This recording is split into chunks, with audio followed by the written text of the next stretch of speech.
देखिए सफाई व्यवस्था तो मैं ये समझता हूँ कि ये दरअसल मैं इस रैंकिंग को ज़्यादा तवज्जो नहीं देता हूँ और मैं ये रैंकिंग ही फ्रॉड मानता हूँ। वो इसलिए भी मैंने पिछले साल भी इस पे बड़ा एक्सटेंसिवली लिखा था कि जो कॉम्पिटिटिव सिटीज़ के नाम से जो बात करना कि ये ठीक नहीं है, क्योंकि कंपटीशन नहीं हो सकता।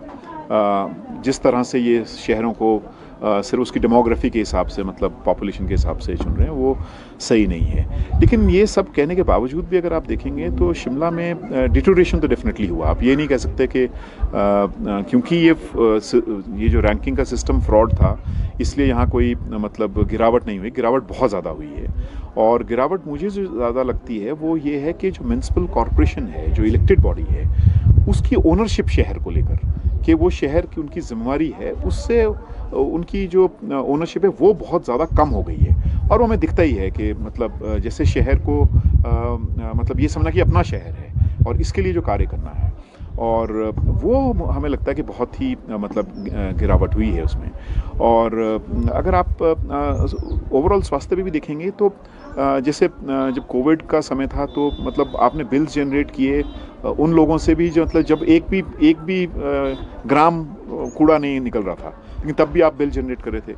लेकिन बड़ी बात यह है जो समझने की ज़रूरत है कि बुनियादी बात क्या है जिसकी वजह से रैंकिंग गिरी है। सिटीजन्स पार्टिसिपेशन को लेकर जो मैं इनके लिटरेचर देख रहा था कि लोगों को विश्वास ही नहीं है कि आप कुछ ठीक कर रहे हो। ये है जो सबसे बड़ी मार पड़ी है शिमला को कि और दूसरी बात अगर आप देखेंगे तो सेग्रीगेशन कहाँ हो रही है पूरे दुनिया में। अगर आप देखें वेस्ट की जो सेग्रीगेशन है वो होना ज़रूरी है। लोग अगर घर में उसको अलग अलग कर भी रहे हैं, लिक्विड वेस्ट और सॉलिड वेस्ट, उसके बावजूद वो मिक्स होकर जा रहा है। और उसकी आप डंपिंग साइट देखेंगे तो वो पूरी लिशिएट है, मतलब पूरा वो काला पानी है जो निकल रहा है। अगर आप थोड़ा सा जो इनका जो डंपिंग साइट है ना, वो वेस्ट टू एनर्जी प्लांट चल रहा है। तो मुझे लगता है कि जो शिमला में गिरावट है बहुत ज़्यादा गिरावट है। एक्चुअली वो 100 से भी ज़्यादा नीचे है, मतलब आप वो उस तरह से छोड़िए। लेकिन ये जो सिस्टम है, मैं तो इस सिस्टम में विश्वास ही नहीं करता हूँ कि आप उसको आप दरकिनार भी अगर करेंगे, लेकिन गिरावट तो डेफिनेटली है, वो तो देखने में मिलती है। क्योंकि और मैंने उसके रीज़न बताया, एक तो जो शहर को ओन करना वो म्यूनसिपल कॉरपोरेशन की ओनरशिप दिखती ही नहीं है, और इसलिए जो भागीदारी करना और जो सबसे बड़ी उसकी सफाई कर्मचारी है, उस सफाई कर्मचारी को जो फॉर्मल रूप से, क्योंकि वो बहुत बड़ा एक इनफॉर्मल सेक्टर है, सहब सोसाइटी में है, उनको पूरा जोड़ के रखना। तो एक तो ये है जो ओवरऑल हम क्लीनलीनेस और सैनिटेशन की बात करते हैं। दूसरा है जो म्यूनसिपल सॉलिड वेस्ट है, जो घरों से वेस्ट निकलता है, उस वेस्ट का कैसे ट्रीटमेंट हो रहा है, उसकी सेग्रीगेशन हो रही है कि नहीं हो रही है। और आप देखेंगे उसमें कुछ भी ऐसा नहीं हो रहा है, सिर्फ आप इकट्ठा करके ला रहे हो, उसको डंप कर रहे हो। ये मेथड जो है वो सही मेथड नहीं है। और इसीलिए ये मतलब ये सिर्फ सफाई के हिसाब से नहीं, लेकिन अगर आप ओवरऑल देखेंगे तो चाहे पानी के आप सवाल को ले लीजिए। मतलब जब हमने वो greater Shimla water supply sewerage circle बनाया था GSWSSC, उसमें कहीं भी ये नहीं था कि वो शिमला म्यूनसिपल कॉरपोरेशन से बाहर जाएगा। उसके पूरा टैरिफ सब कुछ तय होना चाहिए था। और बैक टू बैक विश्व बैंक से जब हम उसमें पैसा ले रहे थे, हमने विश्व बैंक को भी ये साफ कहा था कि हम ये नहीं होने देंगे।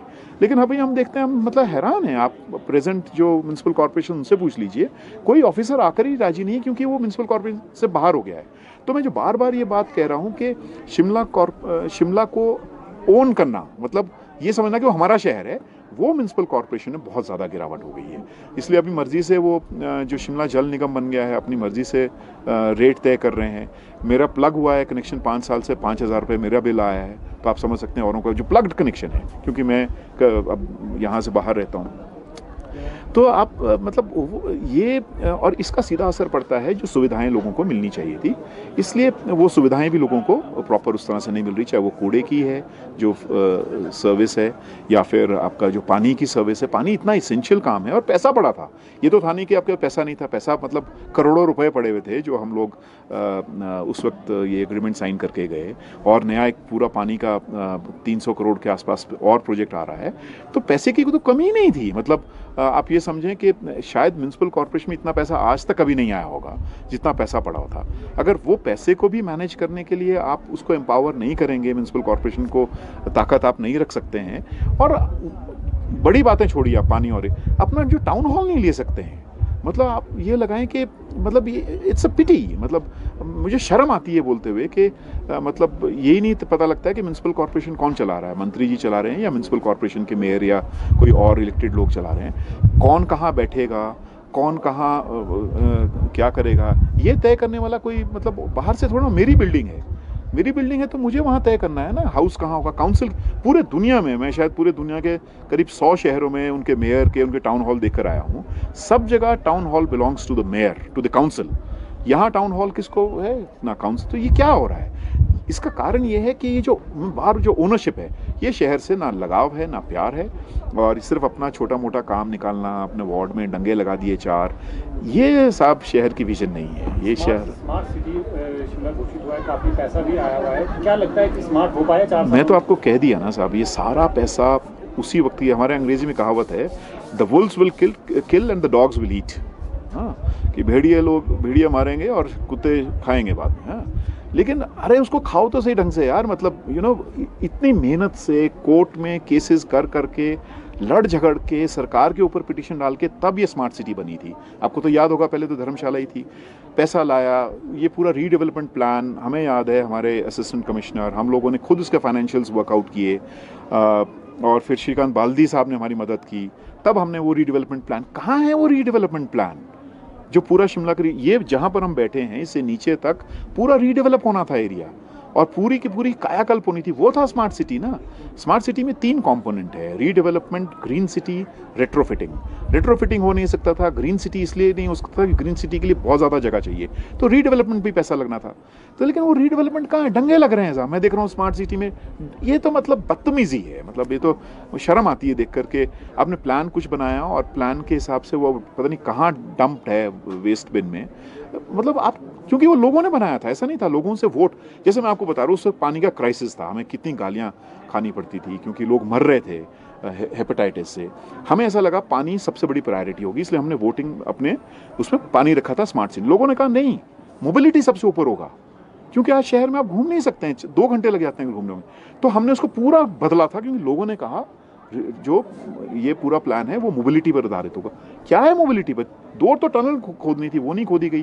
तो स्मार्ट सिटी तो साहब मतलब बकवास है, मतलब पूरा ये तो डंगे लगाना तो स्मार्ट सिटी नहीं है। और मतलब असर्ट ही नहीं कर रही, इतनी मतलब कमज़ोर म्यूनसिपल कॉर्पोरेशंस, मतलब अब वो कमज़ोरी क्यों है? अब तो म्यूनसिपल कॉर्पोरेशन एक है, मंत्री एक है, सरकार एक है, केंद्र सरकार एक है।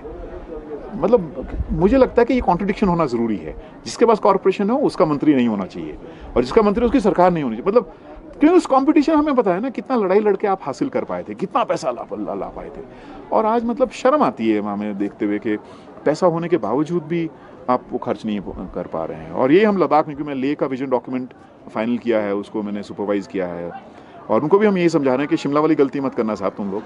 पानी का इतना बढ़िया यूटिलिटी बना कर दी, एक केस नहीं आया हेपेटाइटिस का उसके बाद, ये खूबसूरती है यूटिलिटी की, लेकिन वो पानी हाथ से ले गए हमारे, मतलब जो म्यूनसिपल कॉर्पोरेशन, वो हम ले वालों को भी समझा रहे हैं कि आप ऐसी गलती मत करना, कि वहाँ भी हम लोग उनका विजन डॉक्यूमेंट वगैरह में काम कर रहे हैं। तो कुल मिलाकर, और लोगों की असर्टिवनेस, सबसे बड़ी बात है, लोगों की भागीदारी कहाँ है?